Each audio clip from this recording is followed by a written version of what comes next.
sa inyong panlasa. Ang mabuting balita, pag hinaluan ang gawa, siguradong di ka magsasawa. Enjoy sa Simbanwaan.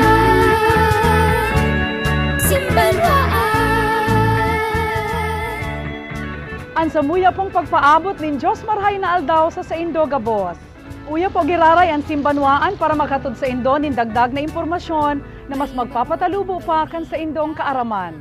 Aramon ta po kung anuman ang kakaiba sa sarong parokya na may sadit sa ng istruktura alagad inako ang dakulang responsibilidad sa iyang nasasakupan. At yan po iyan sa satuyang Wow Simbahan.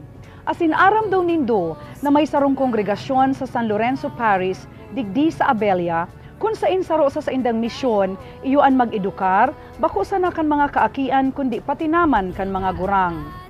Sa satuyang issue, aaramon ta kung apektado man daw kan pagtios, ang satuyang pagtubod. Dakula daw ang nagiging epekto kan satuyang kamugtakan sa buhay. Sa pagtaon niya to, nin panahon sa kagurangnan. Ang gabos pong iyan sa tuyang pag-uurulayan ngunyan. Kaya madya na po, iba na nindo kami sa samuyang paglakaw, kaibang ang simbahan, ang banwaan, asin kitang namamanwaan. Siguradong di ka magsasawa, enjoy sa Simbanwaan.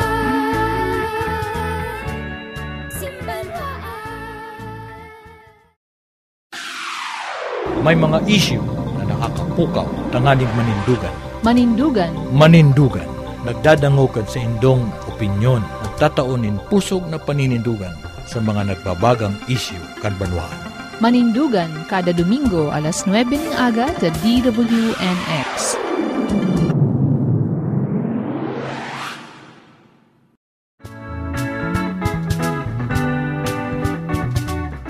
Si San Lorenzo Ruiz ang piniling patron kan parokyang ini.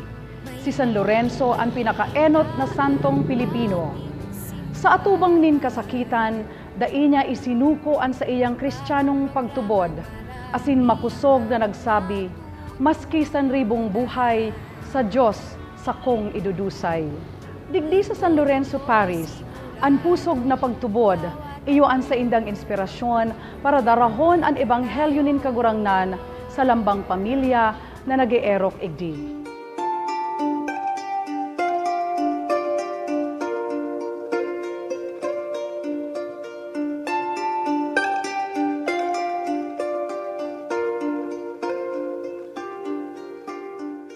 Sa tahaw kan kasibotan ni mga taho, sarong bagong parokya ang igot na nagpapabisto sa iyang mga parokyano. Ini ang parokya ni San Lorenzo Ruiz, na ang simbahan temporaryong nasa chapel kan Barangay Abella, digdi sa syudad ni Naga. Fiesta ni San Lorenzo Ruiz kan minukna ang parokyang ini kan Setyembre 28, 2004. Ang mga barangay Igualdad, Sabang asin Abella na mas bisto sa apod na Iguas Sabe, ang nasasakopan kang parokya ni San Lorenzo Ruiz na may 95% Katoliko. While ang Abella bilang barangay haloy ng yaon, ang parokya bago pa sana, 3 years pa sana siya. Kaya mantang mayo pa man sa diring lugar ang parokya, mayo pang sa diring lote, yan. Nakikigamit nga una sa barangay na ini. Kaya ining chapel ay yung nagsiserving pastoral center. Kan pastoral activity kan parokya. Na kumpwesto ka ining Igualdad, Sabang sa Kaabel. Anapod mi ngani, tanganing Katsi, Iguasabe. Masasabing bakong madalian magpuon nin sarong parokya, lalo na kung mayo pa ini nin sarong simbahan na sa diri. Huli ka ini, sa 3 taon kan parokya ni San Lorenzo Ruiz, mahihiling ang daipanggayong aktibong pagpartisipar kan mga residente digdi. Manlain-lain ang mga reaksyon kang kada tao na nahapot ko. Hali sa Abella, Sabang, Sagod Igualdad. Igwang nauugma, igwaman na pabor sa inda, igwaman na proud sinda, asin maugmang maray sinda, Inspirado sinda dahilan sa may bago na ning parokya ang Barangay Abelia, Sabang, asin Igualdad. Pero dayta mahahali sa iba man ng mga tao na mayong mga pakiaram, mayong mga reaksyon dahil di pa siguro nag-abot sa inda ang momento na tauwaning onra ang pagkakaigwaning sarong parokya. Pero sa gabos na ini, kadaklan ang nagsasabi na ini sarong challenge para sa mga pastoral workers na magdakula ang pagtubod asin makapagserbi sa satuyang parokya. Alagad padagos pa man giraray ang pag-inkaminar kan kura paruko asin kan pastoral council sa mga taho na bistuhon ang parokya ni San Lorenzo Ruiz na bakusan ang hubin na simbahan kundi sarong sanktuaryo na pwedeng dulukan maski anong oras. Sa ngunyan, ang inot mi pangangay po talaga, inot sa moyang priority sa moyang pastoral plan, iwan magkauganing talagang permanenteng simbahan na para sa parokya. Inot kayan, ang problema munang ginahanap, maka-acquire kami ng lote para sa tugtudukan kan bagong simbahan kan parokya. Saro sa mga paagi kan pagpabisto kan parokya, ang pagdulok sa mga hobenes, sa paagi kan pagbisita sa mga eskwelahan sa lugar para magtao nin katikesis. Pinaghihingo aming mamantener miyan sa muyang presence sa mga schools. Sa logang parokya, igwanin duwa digdi na eskwelahan. Sabang Elementary, saka high school. So it is sa venueng iyan, kami initially nagkaka-create nin inroads sa mga homeless na taga-digdi.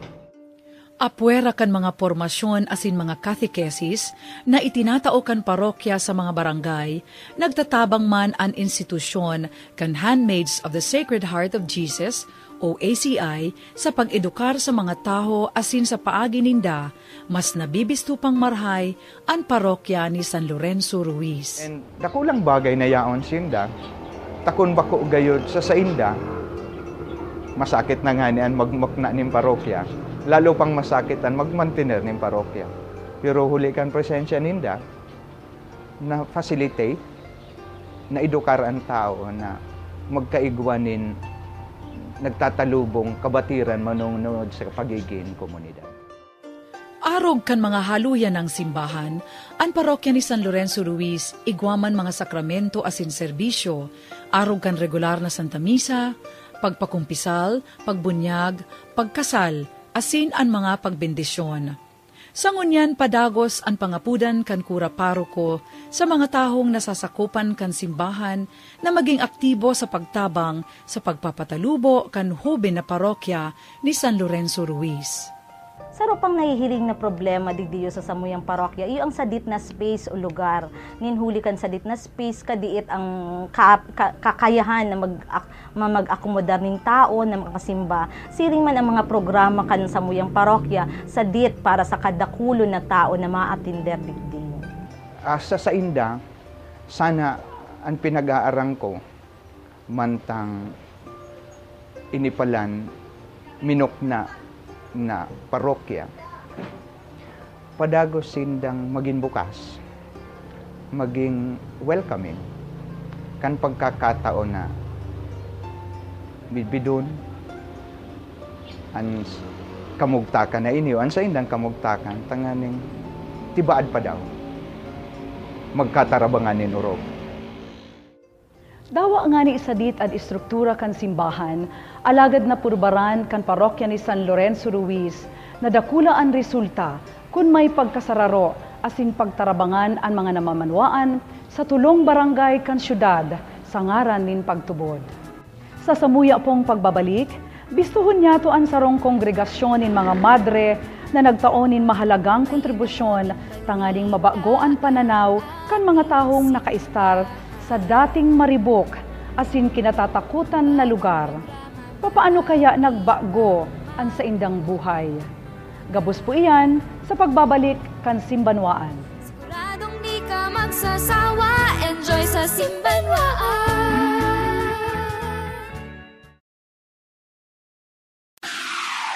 May mga issue na nakakapukaw tanganing manindugan. Manindugan. Manindugan, nagdadangogad sa indong opinyon, nagtataunin pusog na paninindugan sa mga nagbabagang isyu kan banwaan. Manindugan kada Domingo alas 9 ng aga sa DWNX.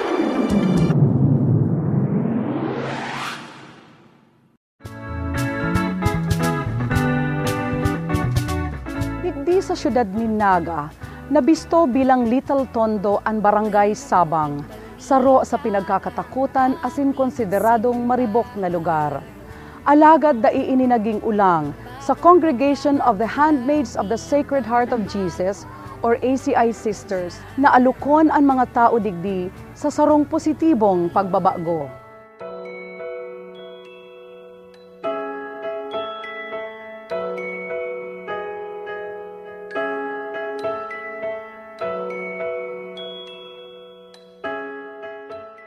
Sarong institusyon ang minukna, 26 na taon na ang nakakaagi para mataunanin paglaom sa buhay ang mga taho sa Barangay Sabang sa siyudad ni Naga.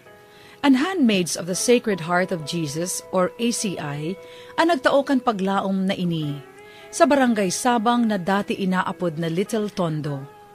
Dati sa lugar na ini, labian pagtios kan mga taho, maribok, mayong seguridad ang lugar, asin kulang sa edukasyon, bako lang ang mga kaakian, kundi pati naman ang may mga edad na. Ang ACI is a Latin translation of Handmaids of the Sacred Heart of Jesus. Ang meaning kang ACI, Ancilla Cordis Jesu. We came here sa Naga, 1981. One of our, itong inot na pinakami siya, Spanish missionary, si Sister Blanca Lacave. Nagdigdi siya to do mission as yung apostolate sa mga pobre. So I think in-approach na si Monsignor Nero kung saan pwede, and of course the bishop, si Bishop Alberto Caddo. And digdi kami pigdukdo na mag-apostolate sa mga poor. When you give a man a fish, you feed him only once, but if you teach a man how to fish, you'll feed him all his life. Arog kan kasabihan na ini, nagdesisyon ang ACI na bako lang pagpapakakan sa mga kaakian ang marhay na paagi para mabuhay sinda, kundi importante ang pagtauman nin edukasyon. Dati nag-start kami sa feeding program. Nakita nung mga mother naming una, na yung mga bata dito hindi nag-aaral pero karamihan malnourished. Kaya nag-start sila ng feeding program, pero while preparing the feeding, some mothers were teaching the children. No? So nag-start kami ng group of children malnourished, and then binibigyan ng feeding pero binibigyan rin ng inputs yung teaching them how to read and write. Sa presente, igwana ni nagkakapirang classroom na nag-aakomodar sa mga estudyante poon nursery hastang grade 2. Yung last year, we started the grade 1 kasi we dream to have grade school. No? That's especially grade school, quality education also for the poor, for they deserve also quality education. So yun yung ano namin is, nagkatotoo na yung dream namin. We started last year for grade 1. And then ngayon, meron na kaming second batch, grade 2. Ang tinutuklaan ko nursery, bali pagkaaga, igo akong 19 na eskwela, tapos pagkahapon 22. Manageable lang talaga. Very loving sila, very good na, very cooperative, very participative talaga ang mga eskwela.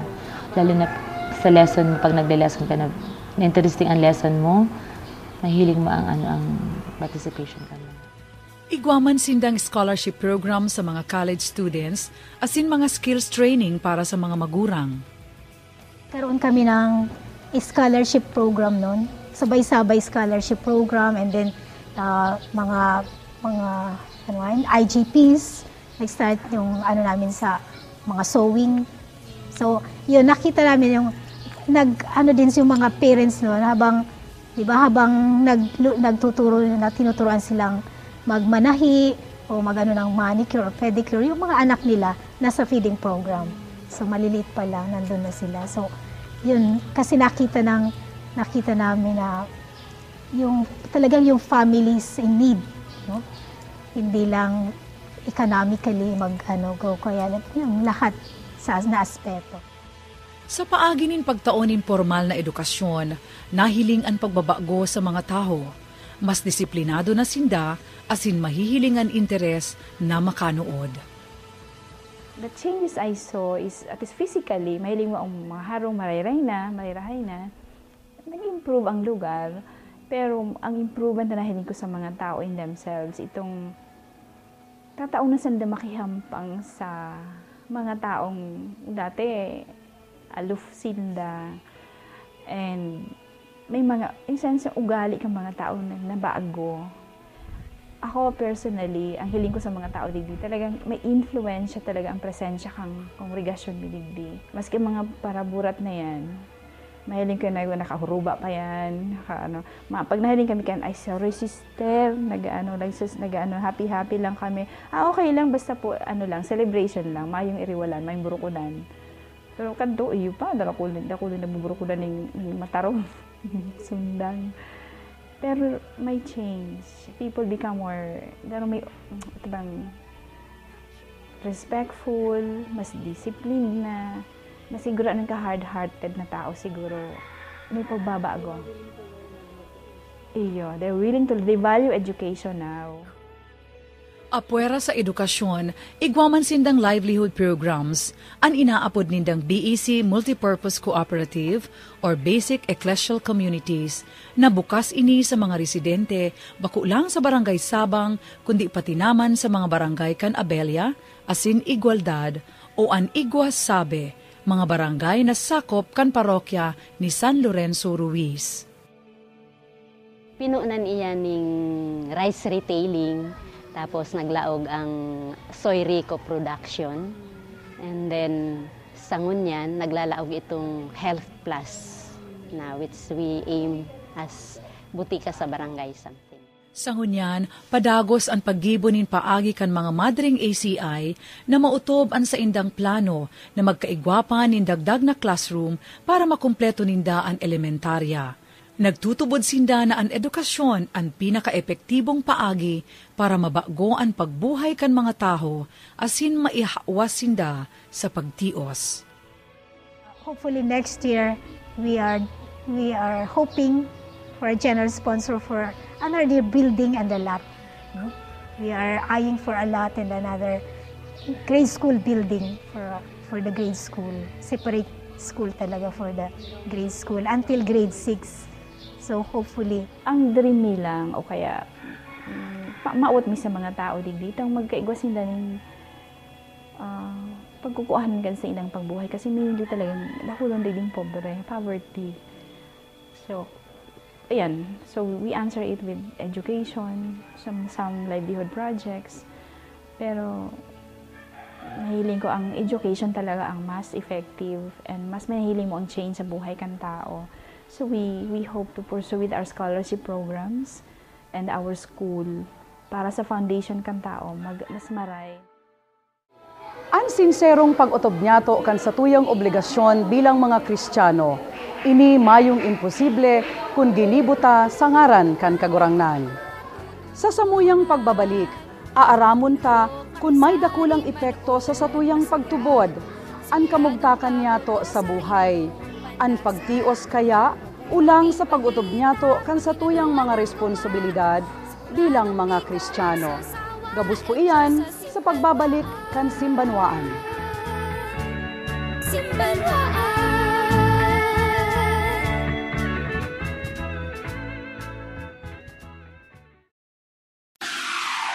May mga issue na nakakapukaw tanganing manindugan. Manindugan.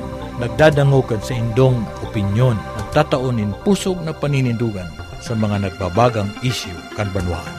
Manindugan kada Domingo alas 9 ng aga sa DWNX.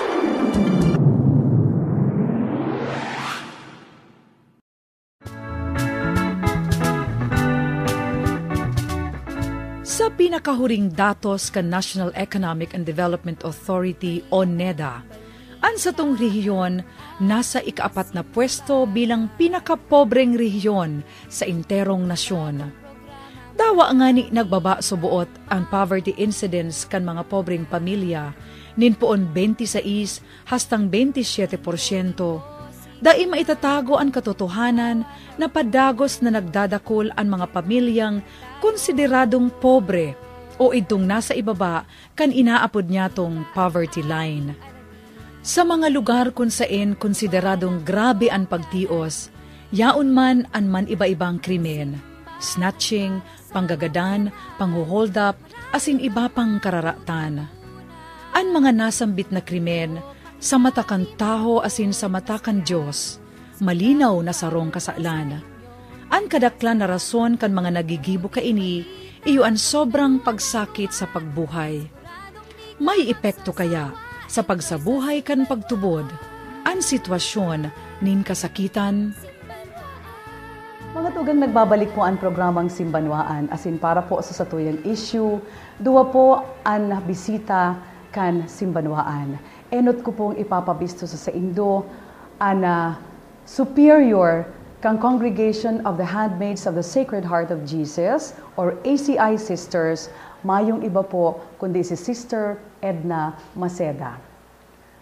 Kaibahan tapaman po unyan ang sarap pang bisita, asin siya po propyong tagadigdi sa Barangay Sabang, siya po ang coordinator kan ACI family, asin uya po digdi si Miss Ami Clemente. Ang tema ta po para sa satuyang issue, iyo na aramon kung may dakulang epekto ang satuyang pagtubod sa kamugtakan kan satuyang buhay. Ano daw sa paghuna nindo ang pagtios o kasakitan sa pagbuhay, may dakulang epekto kaya ini Sister Ami sa sarong Kristiyanong pagtubod? Pagdigdi ko sa Sabang, sa isa ko yung assignment, twice na ako na-assign digdi. Dahulaon ng epekto kang pagtio sa pagtubod. Kasi sabi nga ni, paano masamba o masimbang tao kung ang tulak nagkukurog-kurog, itong nagtatanog sa kagutuman. So, iyan ang dahulang nahihiling kong epekto. Kung gutom, dahil man po pwede na pagpara-spiritualize na lang ang kapobrehan, ang sitwasyon in kapobrehan. Kay puhan may integrasyon, may ginigibo ka sa kapobrehan mo. Ang pagtubod may nagiginibo sa kapobrehan. Dahil pwedeng sabihin na, ito bagang kasabihan na, don't worry, if you die, you will have pie in the sky. Bako po iyan totoo. I mean, baho iyan sa tuyang pigtatanom sa mga isip kan sa tong kapobrehan.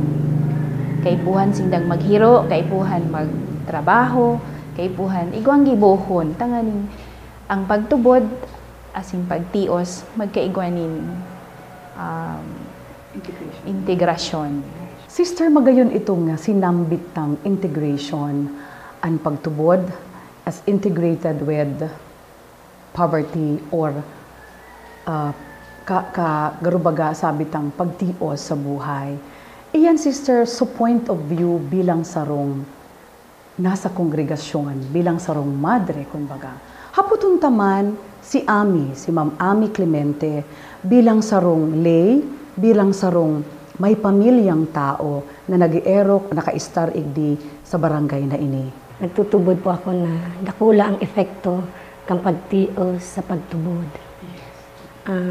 As a lay, ako, experience ko na gusto ko man magserve, gusto ko man mas pagpa-priority ko ang paghanap buhay. Kasi sabi nga kasubago ni Sister Edna, kung nagugutom man ang pamilya ko, yung ako nagsaserve, bako man practical. Ang pagtios kaya, Sister Edna, Ami, saro kaya ining ulang sa pag-utugtakan sa tuyang responsibilidad bilang mga Kristiyano. O pwede man, maski baga sa tahaw nin pagtios o kasakitan, naninindugan manggiraray kita na isabuhay taan sa tuyang pagtubod. Ano po ang sa indong reaction kayan, Sister Edna? Ang reaction man kaiyan ni Ami? Dawa, nasa tao kita kan kadipisilan, kasakitan man o pagtios, kay puwang kong manindugan sa kuyang pagtubod bilang sarong Kristiyano.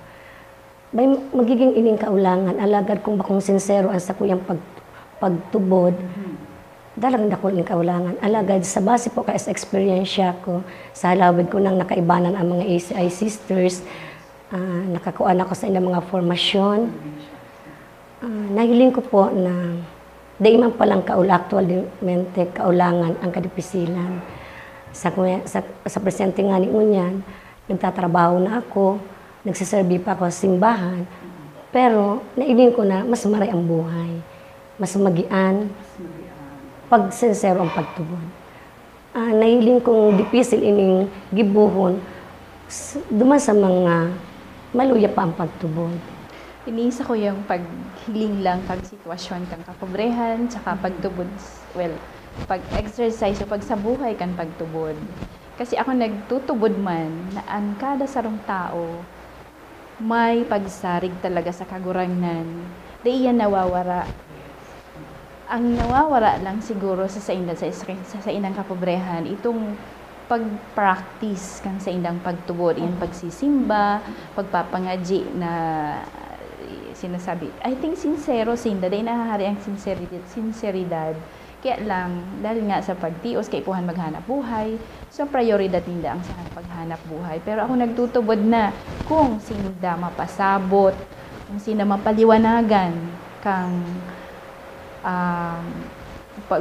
pagpaprioridad kang pagtubod sa buhay, masunod na sanad. Sabi nga ni baga, seek ye first the kingdom of God, and everything will follow. So, kaya lang, kay puhan may magpaliwanag ka iyan sa inda, may magiya. And I think iyan ang ginibo midigi sa sabang. So, tahaw kan mga pobre na dating harayo. Meaning, sa inda, ang paguna nida harayo, sinda sa Diyos, and yet within them, sa kaloob, sabi sa Tagalog, kaloob-looban kan tao, dahil man sinda nararayo sa kagurangnan. Yaon, so willingness to worship, na magsimba, haros pa sa nagabos na pamilya darahon. Kaya lang dahil nga sa material na kapobrehan, di isin na nakakagibo kayan. Pero ngunyan, in the many years na yaon kami digdi, nahihiling ko maskiyan gura nung kapobre, pag Domingo yaon yan digdi nagsisimba. So nahiling ko na ang pakasabot kan pagtubod, kung anuan pagtubod sa buhay, nakakapabago kang paghiling kan tao sa iyang pagkapobrehan. Bako iyan ulang sa iyang pagtubod Kristiyano. Ano po bagaan positibong bagay na pwedeng idulot kan pagtubod sa sarong taho para mas mapakarhay niya pa ang sa iyang pagkabuhay, asin ang pagbuhay man kan iba? Sarong positibong epekto kang pagtubod sa kapobrehan ng tao. Pag na-experiensyahan niya na ang kagurangnan sa iyang buhay, iyan ang magdadara sa iya sa padagos na pagsarig sa kagurangnan. Ano man mangyari sa buhay niya, may kagianan sa paghanap-hanap buhay, even mga digdi nararamdaman ko mga sharings kan mga tao, may sarong paratinda ni nagtitinda siya ng kakanon, itong meriendahan, araw-aldaw. And kadto digi sa sabang iyo kay mga buklods because we organize basic ecclesial community, yung BEC.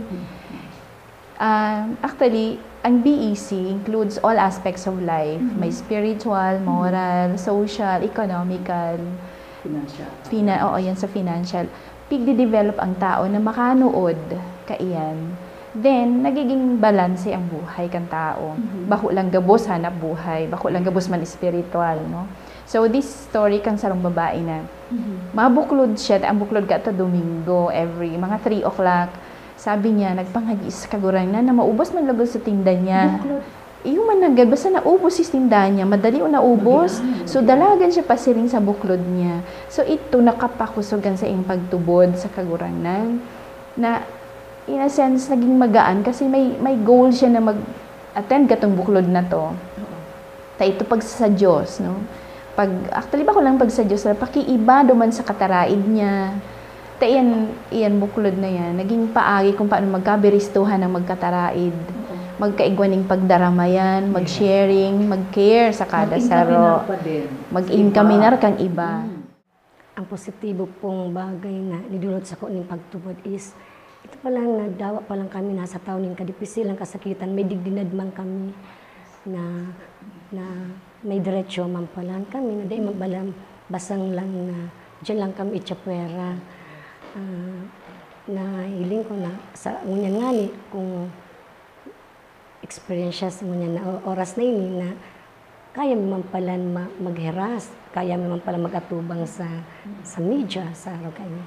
So, sa kasaro pa po is, ang nahiling ko kaya is, maski kami nahiling na ang digudat mi dapat na, niyan bagang naglalangka, alangkaw man, nalalangkaw. Kaya alam mo sa may mga kaulangan. Base sa experience ko is, dakulaon nga ni ang tabang kang ACI Sisters idi sa mong lugar na ako personalmente na benepisyoan kayan, na forma, na edukar. May mga kaulangan is, yung minsan hinahanap nitong suporta kang gobyerno. Na minsan na, yan ang mayo, igwaman, pero limitado. Minsan, naniniglect kaming mga kasaraditan.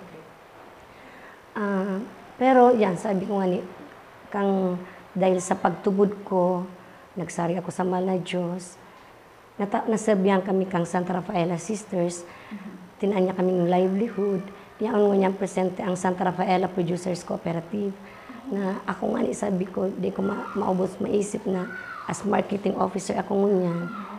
Sabi ko, akala ko ito, di ko kaya. Pero true na pag-edukar kang mga ACI Sisters, kaya ko man palang po.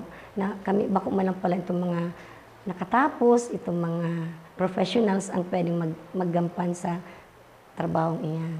Mga tugang sa Indo pong nadangog ang mga kasimbagan kasatuyang naging bisita sa Simbanwaan para po sa satuyang issue.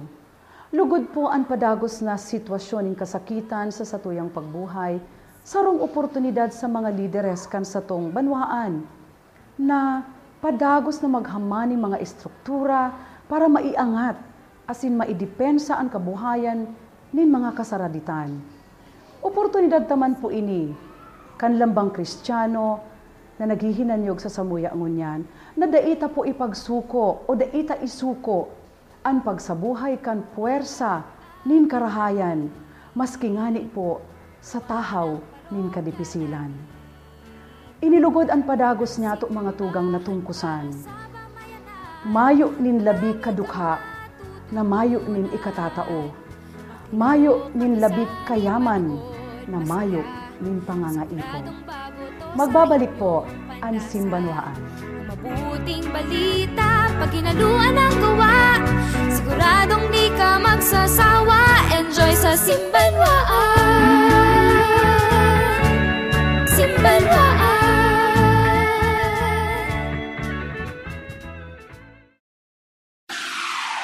May mga issue na nakakapukaw tanganig manindugan. Manindugan. Nagdadangogad sa indong opinyon, nagtataonin pusog na paninindugan sa mga nagbabagang issue kan banwaan.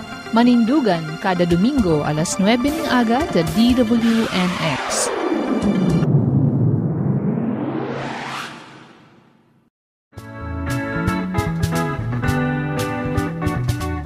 Salamat po sa indong mayong sawang pag-antabay. Lugod na katao kami sa indo nin inspirasyon asin dagdag na kaaraman. Bukas po ang Simbanwaan para sa indong mga komento o mga suwestyon. Ipadarasanaan sa indong surat sa CCCOM Office, Basilica Compound, Naga City. Pwede man mag-email sa ccom1_naga@yahoo.com o kaya mag-apod sa numero 472-5665. Liwat po sa masunod na Sabado, mag-iribanan giraray kita sa programang Simbanwaan, ang simbahan, ang banwaan, asing kitang namamanwaan. Sa ngaran po akan Cáceres Commission on Communication, asin kan programang Simbanwaan. Ako po si Tess Banyares Delfin, Diyos mabalos kan sa indong pag-anap. Ikaw at ako, magkita-kita tayo. Halika at ating alamin magawa ng parokya natin. Handog ng simbahan para sa pamayanan. Marami kang matututunan. Makilahok, makisali, manood, mas Siguradong bago to sa inyong panlasa. Ang mabuting balita, pag hinaluan ang gawa, siguradong di ka magsasawa. Enjoy sa Simbanwaan.